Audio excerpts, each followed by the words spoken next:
Shalom. This is Bishop Nathaniel of Israel United in Christ. I want to start off by saying thank you to all of our Booster Club members for your many donations and much more, your prayers. We visited faraway countries and strange lands. We've even spoken to dignitaries and were detained for spreading the glorious gospel in Cuba. The truth is that the descendants of the 12 tribes of Israel were scattered throughout the world. Help us on our journey as we continue to raise up the nation of Israel. 12 tribes worldwide. Join or donate today. Shalom.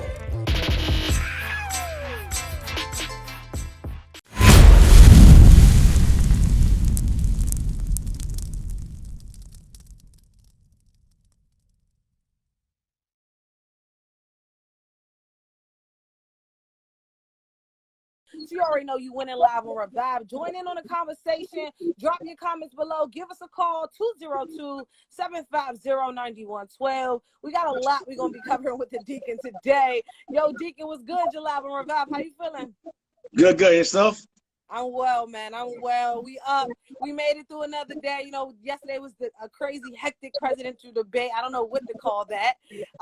It's just a lot going on right now. You know what I mean? And I'm excited to have you on air. Before we get into all the hoopla, first and foremost, how are you? How are your brothers? How's everything going on with your family? How's everything? Everyone's good. Everything's good. Everything is going well. As well as it can. Awesome. How's everything been for the fellowship since, you know, everything has, you know, opened back up a little bit? We're able to go through, we're able to come together a little bit more, able to, you know, be in buildings inside. How's everything been going for you? Well, everything's going pretty well. You know, just, I guess less restrictions, you know, so more freedom now. So a lot better than before. Have you guys went back inside, or are you still doing the virtual thing? But we do, but it's limited, you know, indoor, outdoor, limited, you know. Awesome. How do you feel? You know, it's fall now. The season is now changing. We're into a new season. You know, what are you talking about right now? You know, this early fall season. In terms of what you mean? Talking about what in terms of what? Just as the season are changing, you know what I mean? What have you guys been talking about since the season been changing? You know, helping people to move forward with the new season that's approaching. Well, the same old thing. Telling people to get themselves together. Don't get too comfortable. You know, the whole COVID thing. They're planning on doing another lockdown, possibly. Another lockdown is maybe imminent. So don't get comfortable. We've been telling people that, you know, for as long as I can remember, even before the pandemic. Don't get comfortable. So some people, weather's nice, but that don't mean the situation is nice. You know, anything. So just be ready, pretty much. Right.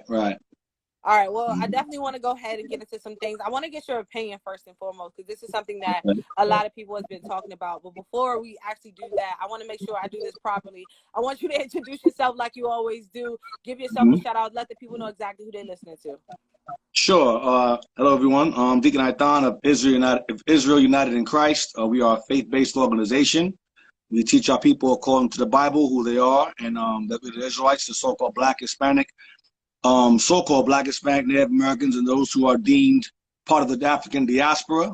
Those are the children of Israel who have been scattered abroad through the four corners of the earth, through the slave trade and so forth, trans-Saharan, transatlantic, Spanish Inquisition.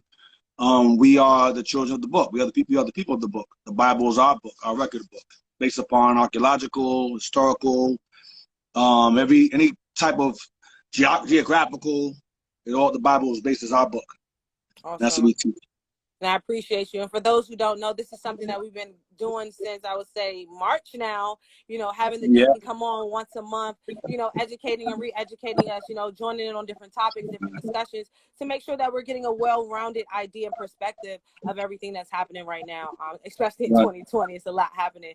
I want you to just get your opinion about this, because everyone's saying that 2020 has a bigger season finale than what we've seen thus far. You know, this is just like a rumor, you know, a theory that people are saying. What's your thoughts on that when you hear me say, you know, 2020 has a bigger season finale than what we have saw so far? What do you mean? Season finale for what? Finale for what do you mean? Season just finale. Like, it's just so many reoccurring events that's just happening over and over. You know what I mean? That it's just leading to one thing after another, And, you know, it's a lot of, I don't want to say conspiracy theories. That's why I said theories of just saying 2020 has something else in store for us that we just don't know, that we also have to be prepared for. Well, there's nothing new to me. In terms of, you know, the injustice going on, Breonna Taylor, as you know, Breonna Taylor, that's the topic right now. Oh, we get into that, definitely. The police officers, of course, as I've been saying, and during our conversations, that they're going to keep getting away with it.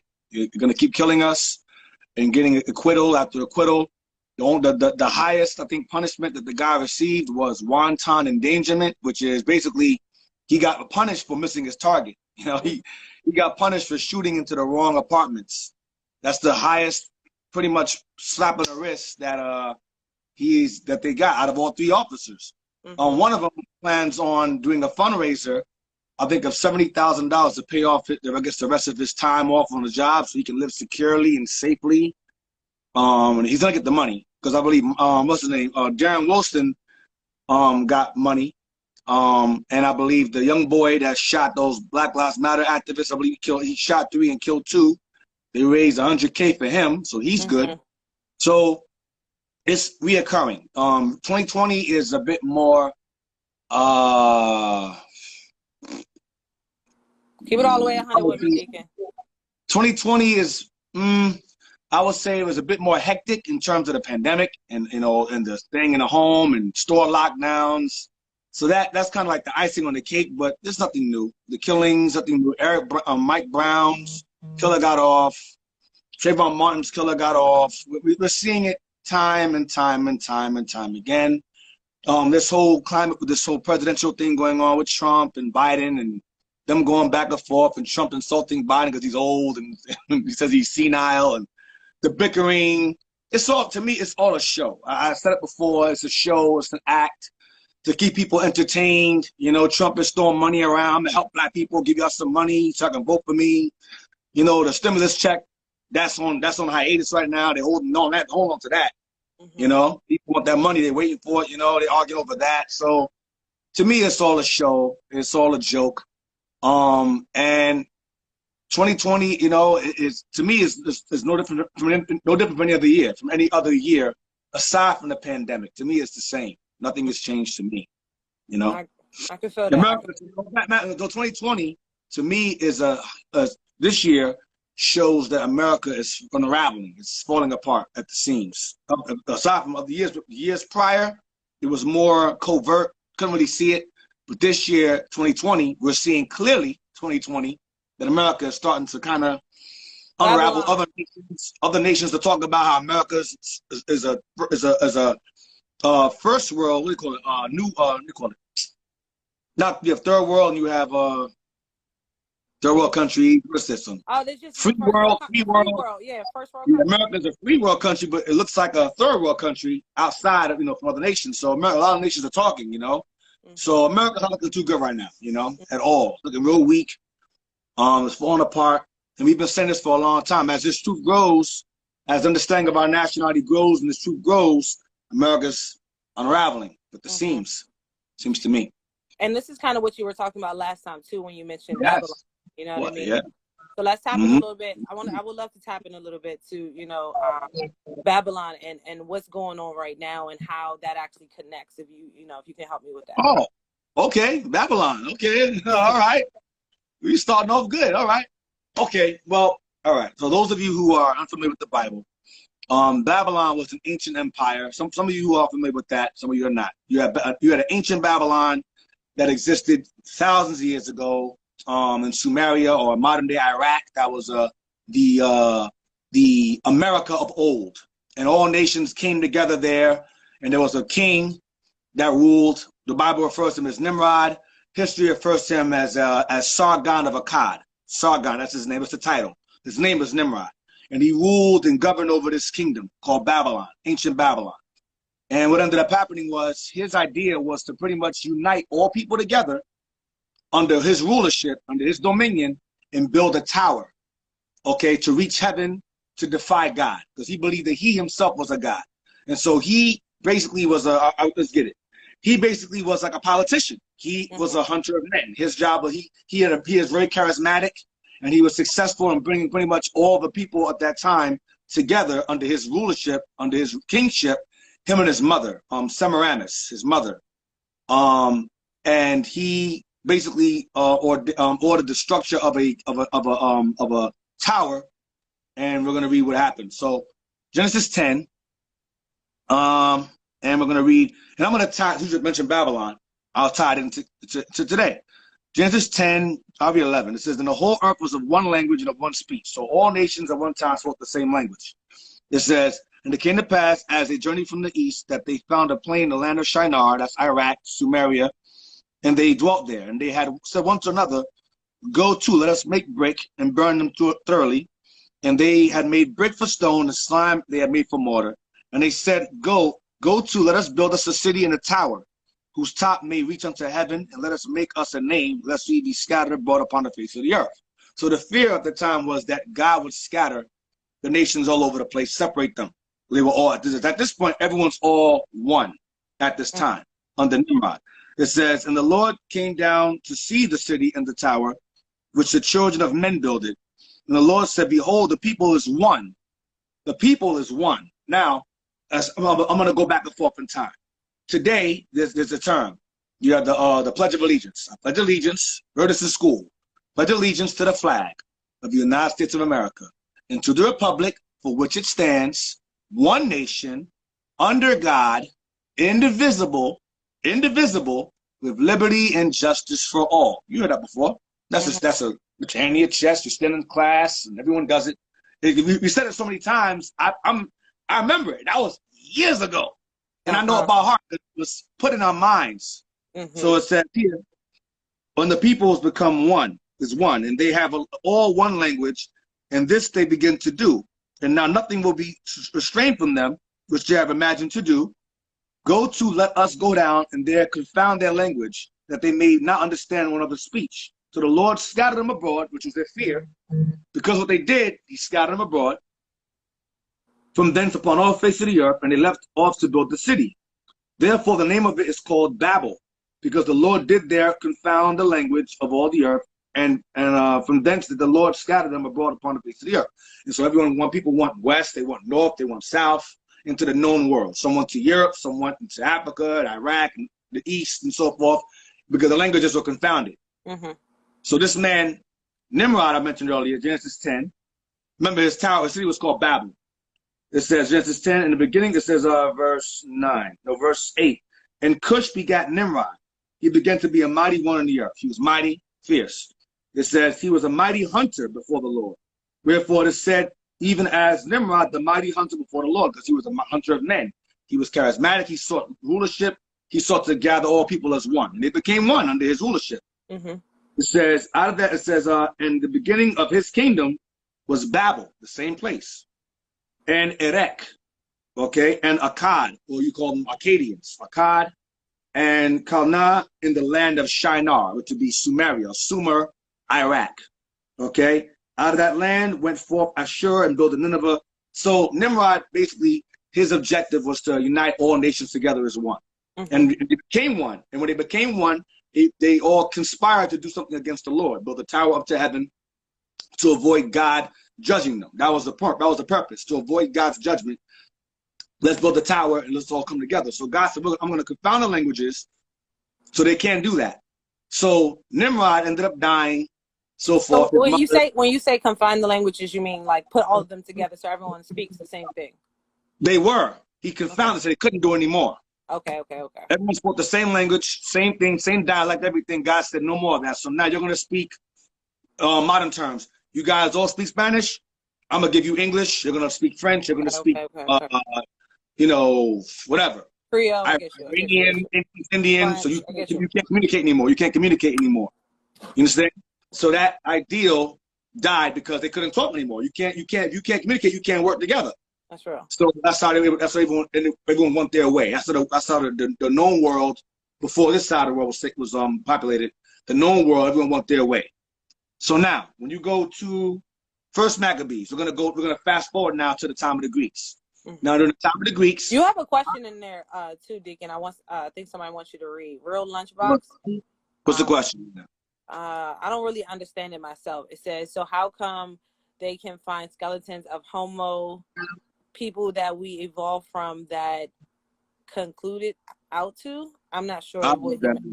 Yeah, I don't I'm know not if, sure they what it's about that. if he's making reference to Homo sapiens or like the Neanderthal. That's all mythology. There's no evidence of that at all. That's all based on evolution is a theory. It's always been a theory. And there's no facts supporting it. It's a science that is upheld as a truth. It's not a truth. And just to further my point, before I go to Maccabees, so I don't forget my point. You have languages that exist today. Because we read earlier that God confounded the languages, right? Mm-hmm. You have Semitic languages and you have Hamitic languages. So Hamitic languages, or you have Cushitic peoples. Like Cushitic peoples, you read earlier that Nimrod came out of Cush. Mm-hmm. So the Babylonians were a Cushitic people. The Somalians and Ethiopians are acknowledged historically as Cushitic peoples. Those are his descendants. He's Ethiopian. Those are ancient Ethiopians. So the term Semitic derives from a man named Shem. Okay, Shemitic. Okay, people derive from the language of Shem. So when you examine the name Shem, it takes you back to a man named Noah. When you go to a man named Noah, it takes you back to a man named Methuselah or Lamech. You go back to Lamech, it takes you back to a man named Seth. And Seth takes you back to Adam. So all that Neanderthal stuff is madness. Because if it's true, if man was around billions of years ago, you should not be 2020. You should be the year 20 billion. You should be the year 2 billion 20. We're in 2020, so obviously they don't believe what they're teaching. Because if that was true, there's only in the 2000s. There's a reason why we're in the year 2000s. There's a reason behind it. So that's foolishness. But again, languages derive from Semitic, Hamitic, that goes back to Ham, Shem, Japheth, Noah, and so on and so forth. So all that other stuff about finding bones, they find stuff all the time. White man done found the Loch Ness Monster. He done found the freaking Yeti, Chupacabra. He always seen things niggas can't see. So I'm not interested in that stuff. Anyway, first Maccabees 1. It was just a question, Deacon. No, I'm not insulting him. I'm saying white folks always come about with things that Negroes never see. They've been haunted. They get abducted by aliens. Mm-hmm. Aliens don't want Negroes. We're not special. They don't want us. We want to take them and put things behind and hold them. But anyway, first Maccabees. But hold on, before you do that, don't forget you can also drop some more questions, drop some more comments if you have questions or comments for the Deacon. Yeah. If you're on the other line, you can give us a call 202-750-9112. All right, Deacon, finish what you about to say. Right. Yeah, I'm not taking offense to this question. It's just that I'm referring to the science that they present to us that only for some reason they understand. Be yourself, Deacon. Be yourself, Deacon. That's why you're here with us. I'm all scare people off. That's why you here with us, Deacon. Anyway, we were talking about all nations coming together as one, the people as one, right? Remember that? This is the time of the Greeks. Time of the Greeks, you had Alexander the Great. Most people know about him, Alexander the Great. He conquered the known world within 20 years. He ruled 12 years. He was 20 years old. He conquered the whole known world. All dark nations are conquered by him within 12 years. He died, right? After he conquered everybody, he got sick. He died. And his kingdom was parted between 4 of his generals. So one of his generals' names was a family. You had Ptolemy, Seleucus, Cassander, and who else? Ptolemy, Cassander, Seleucus, and somebody else. Cassander, somebody else. Anyway, this guy named Antiochus comes out of Seleucus or Seleucus. He comes out of that line. Ptolemy, Seleucus, Cassander, and somebody else. Oh, I can't remember their name. Help the Deacon out if you know. Drop the comment if you know. Help the Deacon out. If you know, just drop the name. So I forget. It slips me, man. It slips me. So out of this line of the 4 generals came families. And they started fighting among themselves over the lands that Alexander possessed while he was alive. So during this time, you had a man named Seleucus. He had children named Antiochus. Antiochus the first, the second, the third. Lysimachus, thank you. Lysimachus. Appreciate that. It's hard to remember. Lysimachus is the 4th one. Thank you. So it says, moreover, First Maccabees 1:41. Moreover, King Antiochus wrote to his whole kingdom that all should be one people. Like how it was back then. And everyone should leave his laws. So all the heathen, meaning all nations outside of Israel, agreed according to the commandment of the king. 43. Yea, many also of the Israelites, that's our people, consented to his religion. So all people coming together as one is a religion that stems back to ancient Babylon. Now, the Greeks stole pretty much the ideologies and philosophies of the Egyptians and whitewashed their gods, gave them Greek names. And the Egyptians and Babylonians are equally ancient nations, so they shared somewhat the same sentiments to an extent. So the Greeks borrowed that also, of all coming together as one people. Sound familiar? One nation, under God, indivisible, with liberty and justice for a few. For some, but not Negroes, not Native Americans, not you. I'm talking about you. What's up? Talking about this? We were cattle and animals at the time. Yeah, many also of the Israelites consented or agreed to his religion and sacrificed unto idols and profaned the Sabbath. So this, what we call all nations coming together as one. You said profane the Sabbath? What did you say about this? Profane the Sabbath, profane the feast days. Meaning the philosophy of all becoming one is one word, assimilation. Okay. The Greeks are the ones that pushed, you all should be Greek. We should all be Greek, all follow the same philosophy as the Greeks. Whitewash, be integrated, be assimilated. That's what we're reading right here. We're reading this now. So many of our brothers and sisters who agreed to this began to learn the language, the fashion, the customs, the beliefs, all the above. We became literal Greeks, like we became literal Americans today, because America is an extension of this empire. It says, for the king has sent letters by messengers unto Jerusalem, in the cities of Judah, that they should follow the strange laws of the land. The strange laws of the land, which goes back to what? His religion. So you had Greek holidays, you had Greek festivals, you had Greek days off, like we have Easter today, we have New Year's today, we have Christmas today, we have Thanksgiving today, and we follow these things. That's why people say the Bible is a white man's book. To me, that's comical, because if the Bible was a white man's book, we all follow it. Because the white man says something, and we all follow without question. Why do you celebrate Christmas? Well, my grandma did it. But why do you do it? Why do you celebrate Halloween? I don't know. Why do you celebrate New Year's? I don't know. Because to clear it up, white folks say so. So now, when black folks come and say, brother, that's a pagan holiday, it's evil, you shouldn't do it, it's against God, that's your interpretation, that's your opinion. When it comes out of our mouths, it comes out of our mouths. So when the Bible, written by our people, says don't do those things, that's a white man's book. That's how you know it's a black man's book, because our people are easily rejected without question. They reject it. That's how I know it's our people. The Bible's on our people. I agree with you with that one. Huh? I said I agree with you with that one. Right. So I read on. It says, for the they follow the strange laws of the land, and forbid burnt offerings and sacrifice and drink offerings. That was our common practice. So they forbid us from being ourselves. They forbid us from being Israelites or being Jews. They said, no more. You're not Jews anymore.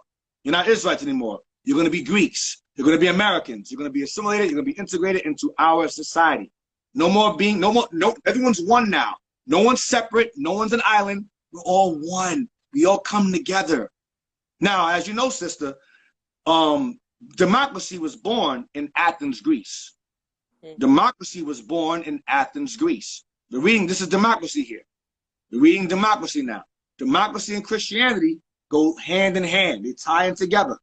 They're two sides of the same coin. Why do you say that? Because it's the same principles. All come together as one. Democracy puts the same thing. All come together as one. Christianity teaches you, do as you want to do. Do what you want. Marry who you want.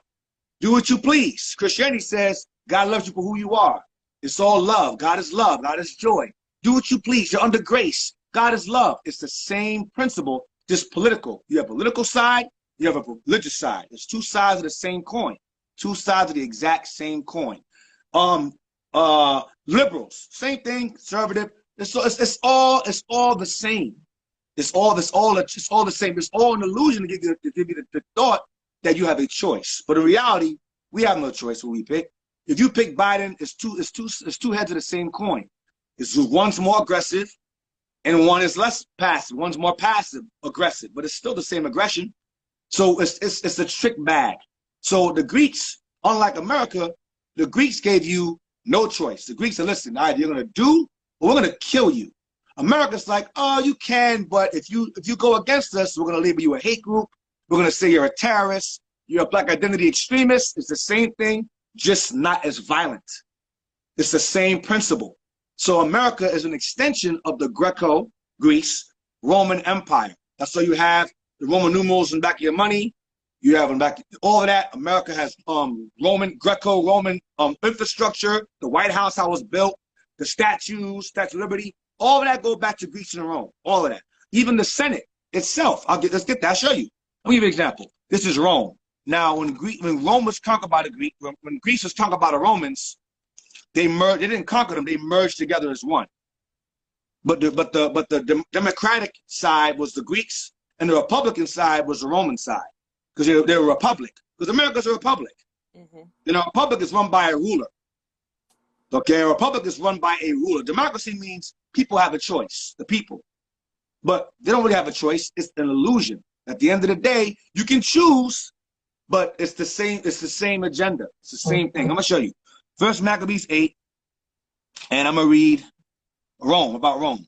It says here, and verse 1. Now Judas had heard of the fame of the Romans, that they were mighty and valiant men, and such would lovingly accept all that joined themselves unto them. Right? Now I'm gonna jump down. It says here, verse 15. Moreover, no, let me verse. It was told besides how they destroyed and brought under their dominion all other kingdoms, like America does, and isles that any time resisted them.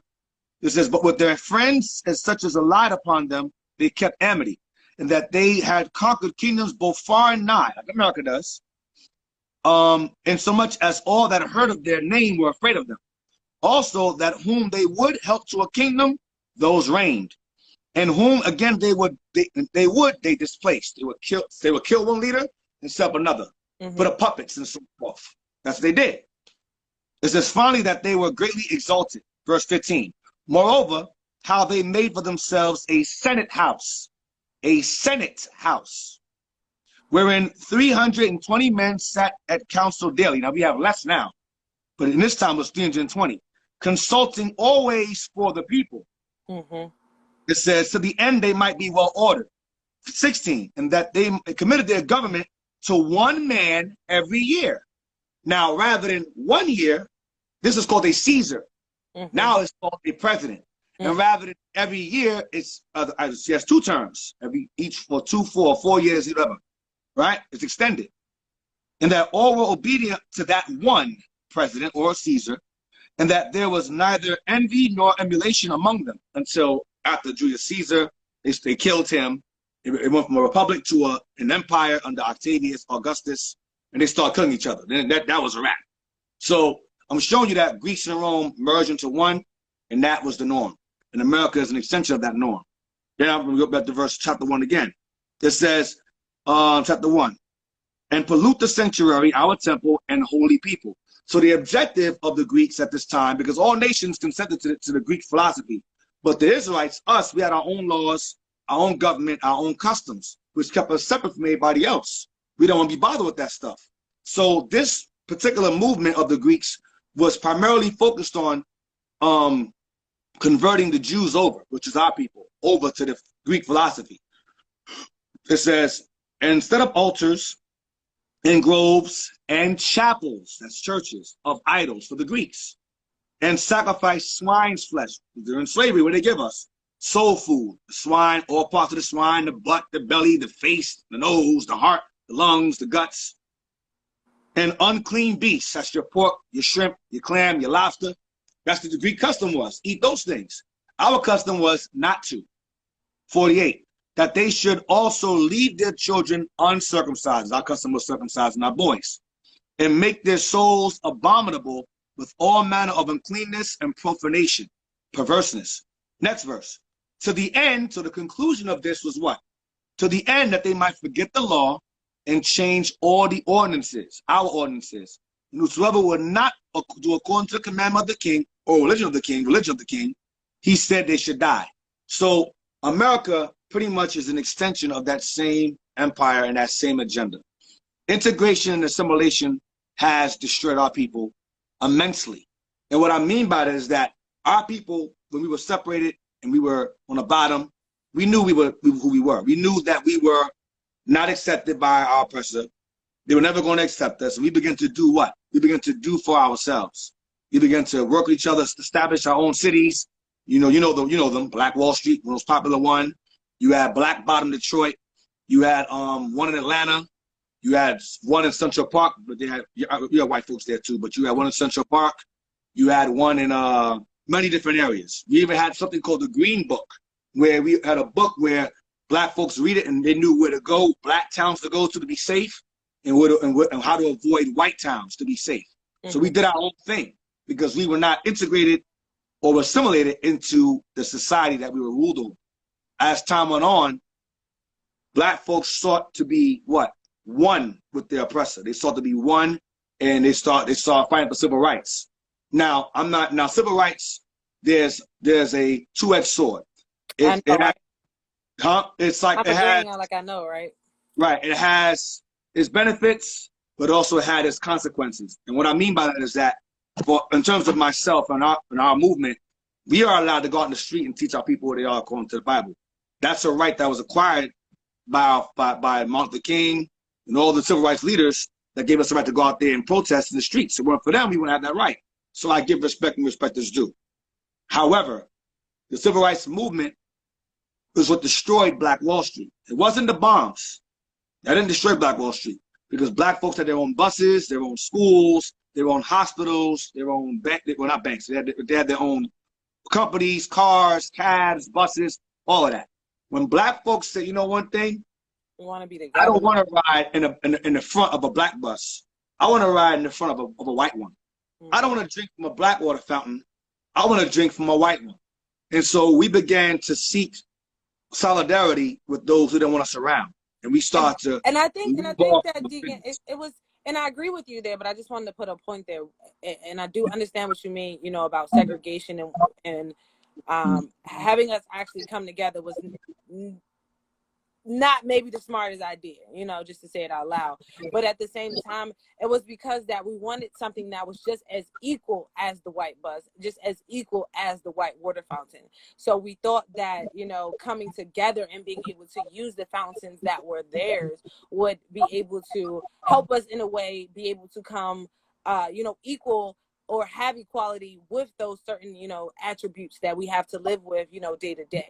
So that's what we really was looking for. Our attention was really about. But of course, there's always a bigger agenda.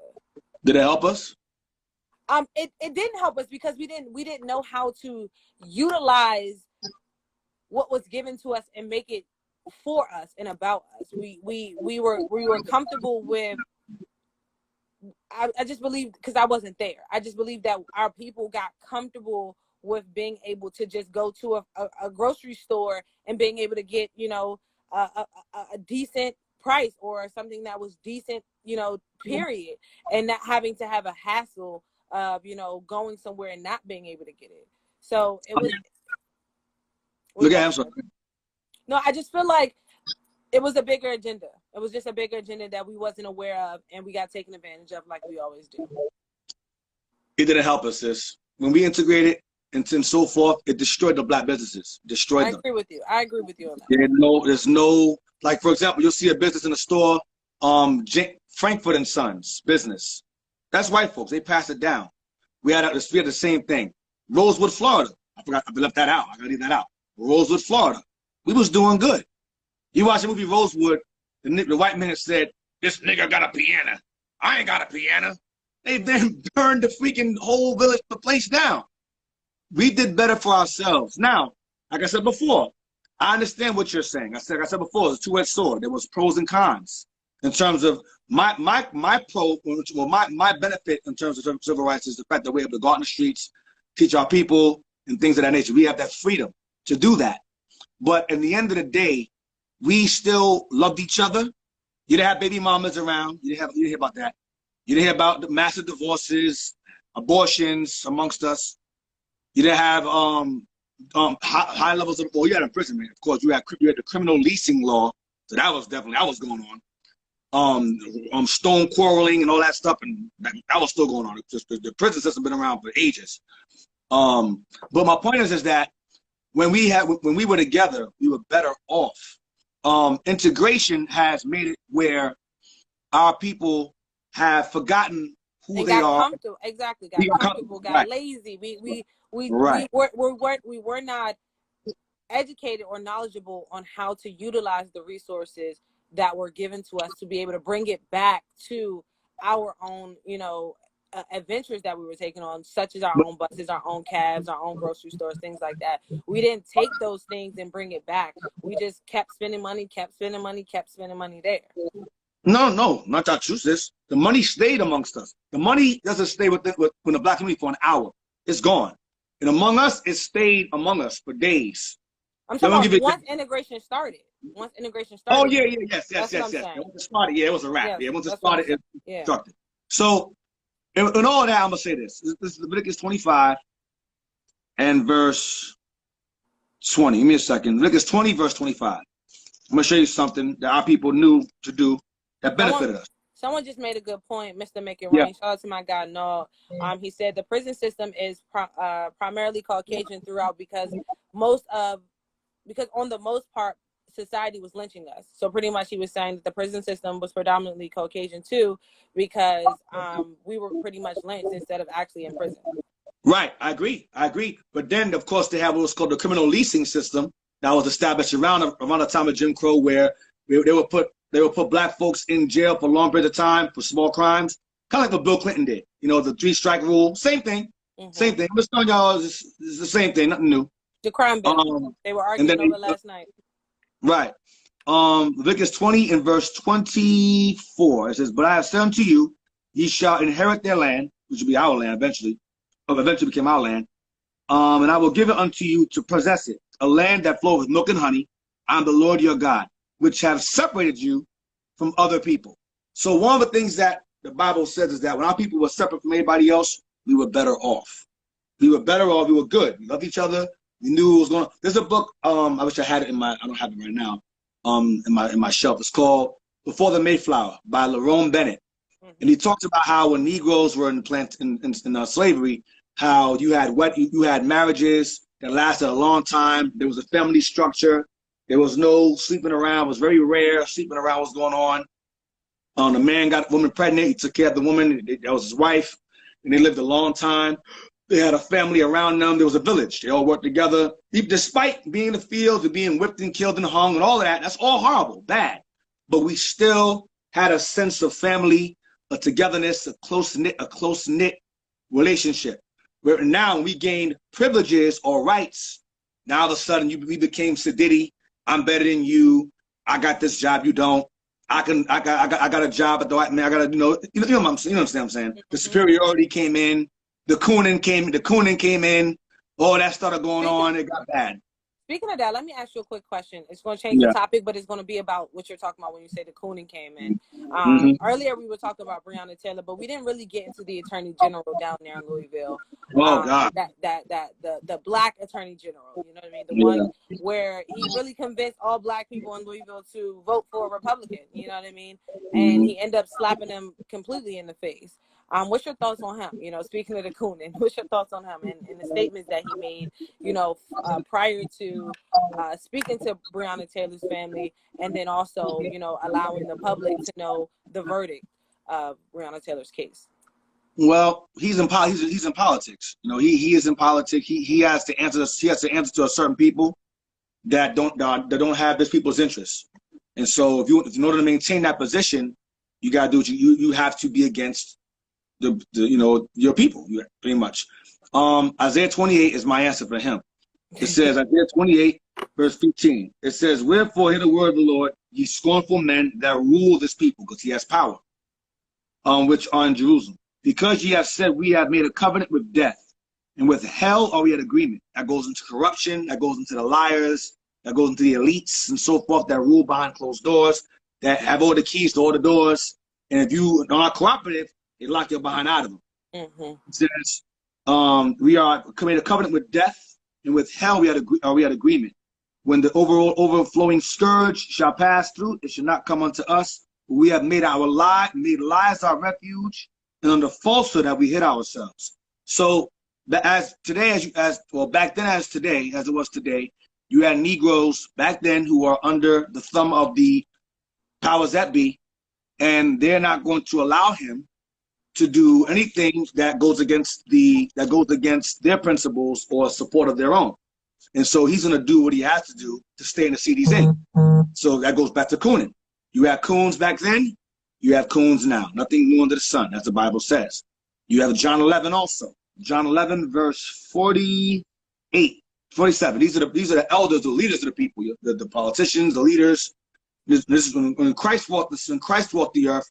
He was starting a revolution. He was teaching people how to change, teaching them to come out of the customs of the Romans, come out of the philosophies of the Greco-Roman Empire at the time of his life, when he was alive, and he began to change the minds of the people.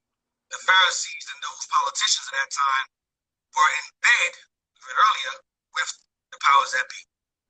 It says, then gather the chief priests and Pharisees. Deacon, do me a favor and pick your phone up. Your sound kind of is going in and out for me. Hear me now? I'm sorry. Hear me now? Yeah, I can hear you.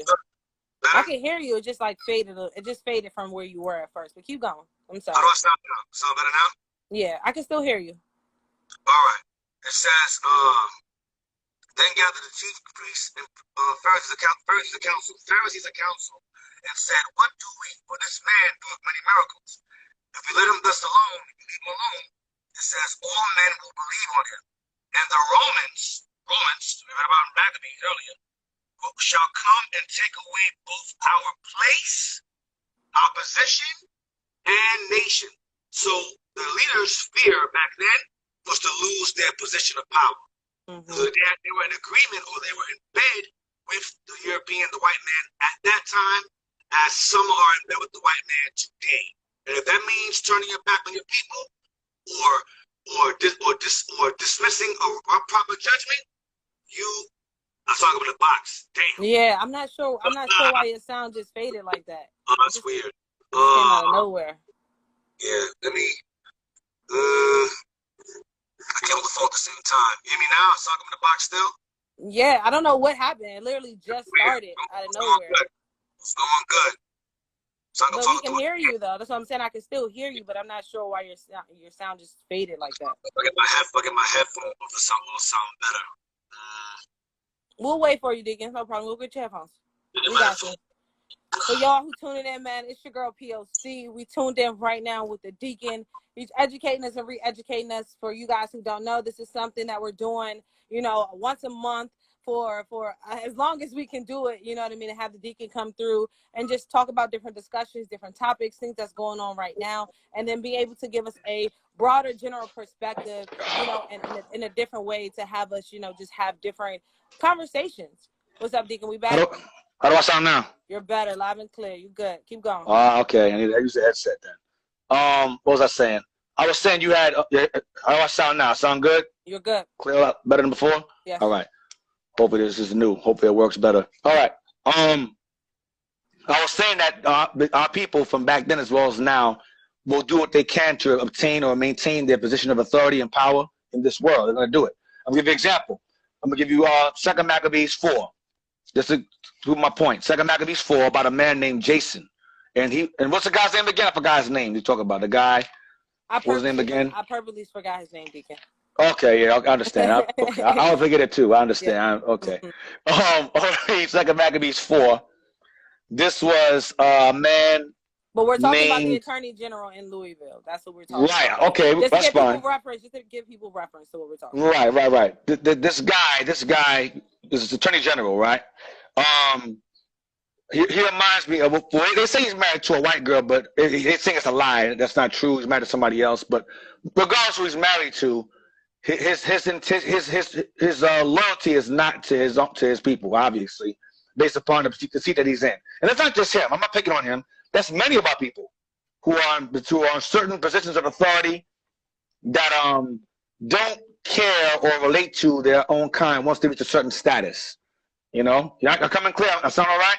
You're good, Deacon. I'm trying to make sure. It says, but after the death of Seleucus, when Antiochus called Epiphanes took the kingdom, Jason, a brother of Onias, labored under him to be high priest. This guy named Jason wants to be a high priest. He wanted status. He wanted power. And so this is what he did. It says, beside this, he promised to assign 150 more if he might have license to set up a place of exercise, set up a gym, or set up sports. So Jason was trying to buy his way into a power in seat with the Greeks to gain authority and power over his people by using the white man to do it.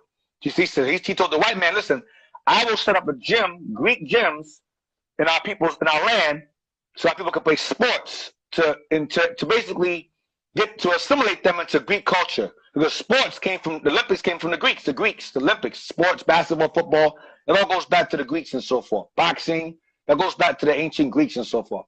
It says, and for the training up of youth in the fashions of the heathen, the Greeks, the white man called the heathen, and to write them of Jerusalem by the name of Antiochians. Today they're called the Broncos, the Colts, the Jets, the Giants. They were called Antiochians at this time. Put them in teams, put the young boys in teams. He says, which when the king had granted and he had gotten into his hand the rule, he gave Jason power, he forthwith brought his own nation to the Greekish fashion.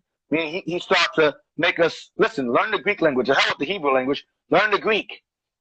Stop wearing fringes, wear a toga, shave your beard, because the Greeks believed in being no hair in your face. So shave your beard, wear your hair, make the men very soft, very feminine looking, and so forth. So the Greek fashion, he says, and the royal privileges granted of special favor of the Jews by the means of John the Father, blah, blah, blah, blah, let me get to the point. And the putting down of the governments which were according to the law, he brought up new customs against the law. So Jason pushed customs that were against our own laws and took down our own rulers of our own people to assimilate our people into what? Greco-Roman culture. It says here, for he built gladly a place of exercise, a gym, under the tower itself, and brought the chief young men under his subjection and made them wear a hat. I'll read on. That's like their little uniform. Now, such was the height of Greek fashions and the increase of heathenish manners, meaning our behavior. So we start changing the fashion, it changed our behavior too. I agree. Okay? And it says, through the exceeding profaneness of Jason, that ungodly wretch, and no high priest, no leader, like this guy you're referring to, a coon. This guy was a coon. That the priests had no courage to serve any more at the altar, but despising the temple, that was our job, and neglecting the sacrifices, hastened to be partakers of the unlawful allowance in the place of exercise after the game of discus. When we start playing discus, throwing a disc across the place. Now, not saying by the honors of their fathers, but liking the glory of the Grecians best of all. We didn't care about our own people. We started loving white folks more. By reason whereof sore calamity, so for that reason, sore calamity came upon us.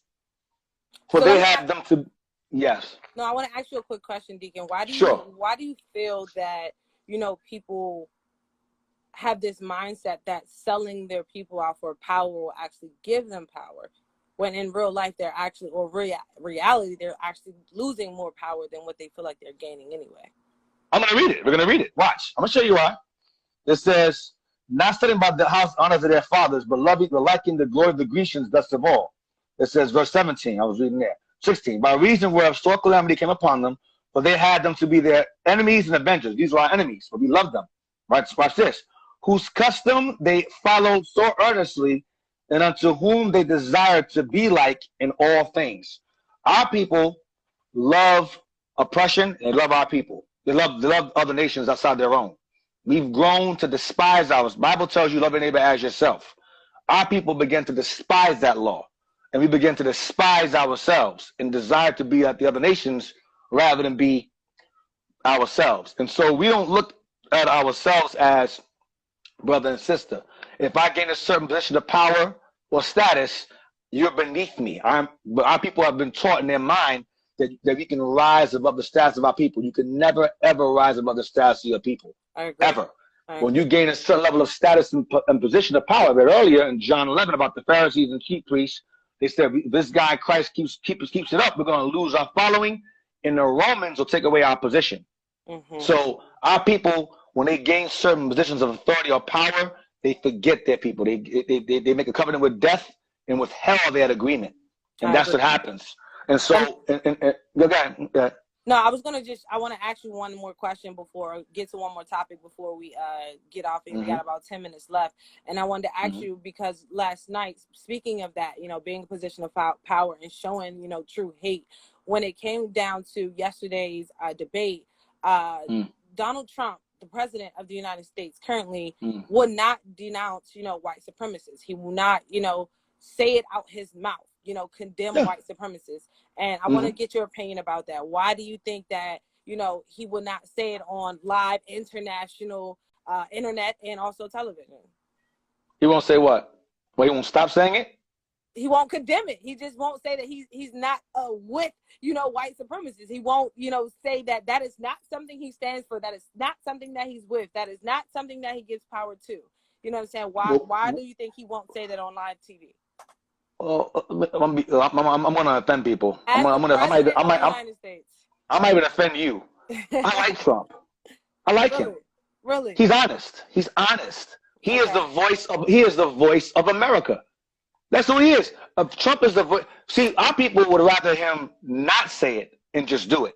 Like I could say, for example, I could say to a brother, yo, man, I love you, man.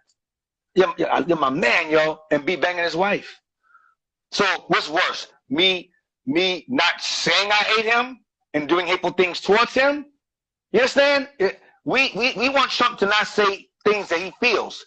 If that's how he feels, he's honest.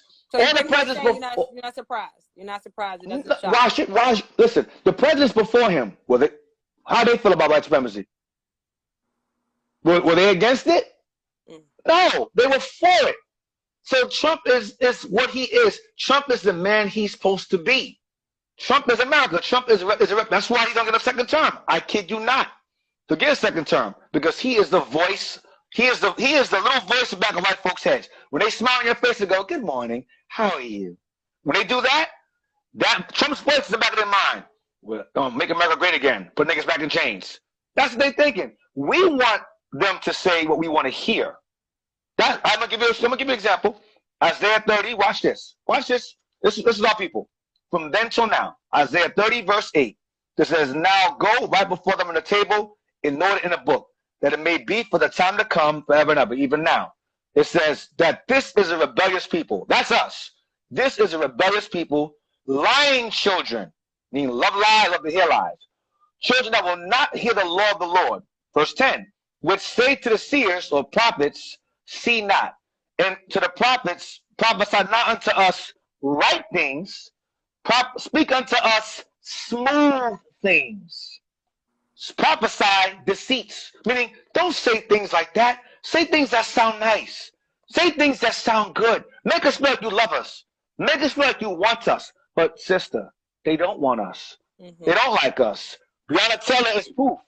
And Ahmaud Arbery is proof. Agreed. And George Floyd is proof. And Jacob Blake is proof. And Ramarley Graham is proof. And Oscar Grant. And the list goes on and on. Tamir Rice, Sakai Gurley, Philando Castile. We're reminded over and over again, they don't like us. And Trump is honest. I like honest white people. I love them. I give them a handshake. I love it because they're honest. The dangerous ones are the ones that lie. See, the honest ones I like. Because I go, okay, I'm a nigga to him. Cool. I don't like you. You don't like me. That's what's up. But when you're them slick, conniving, smiling ones, the Clintons, the 3-strike rule, the Bushes, them dudes is devils. They did much damage. Clinton did damage over there in Haiti. Demons. Hillary Clinton said that she admired Margaret Sanger. You know who Margaret Sanger was, sis? Explain. Do you have an idea?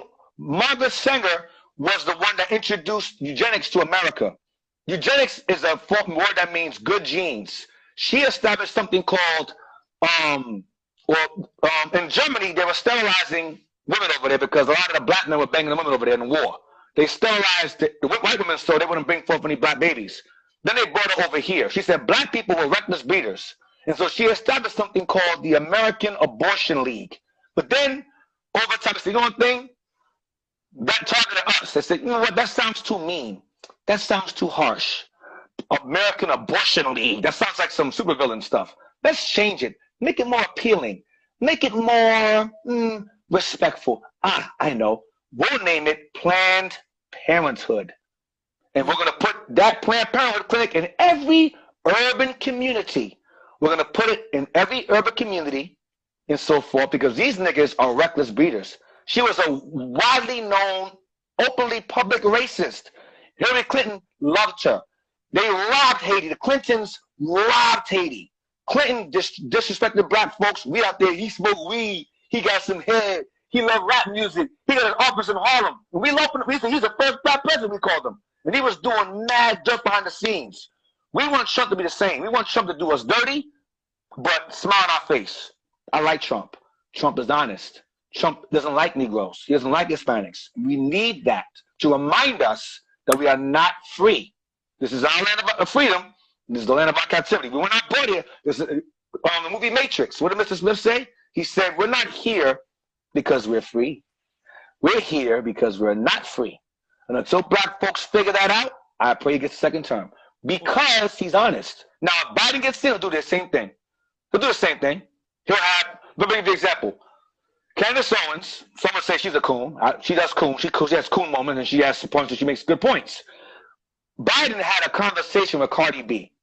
Is Cardi B a representative of black people? Can she? Why don't you speak to her about black issues? Why, of all people? Because Candace Owens said to her, she's not a representation of black. She's not a representation of black people, but she's a representation of today's hip hop. And today's hip hop has a massive influence on a generation of voters. Right. But the hip hop today, sis, not hip hop yesterday. I said hip hop today. No. But I'm saying I'm emphasizing. You say today for you say what you say that for. Yeah. I'm emphasizing on hip hop of today. The hip hop of what they're looking for to vote. They're looking for those first time 18-year-old voters, 19-year-old voters, and Cardi B has that massive influence. Cardi B is not a representative. Or it's not a representative. To those 18, from that 18 to 29, from the 18 to 20 vote, that's who they're going to pay attention to. They're not going to watch a debate, but they will watch an Instagram live with Cardi B talking to Joe Biden. But she was. I understand you're saying that he used to bring people in, but it's still using. But it's still using. He didn't care what she had to say.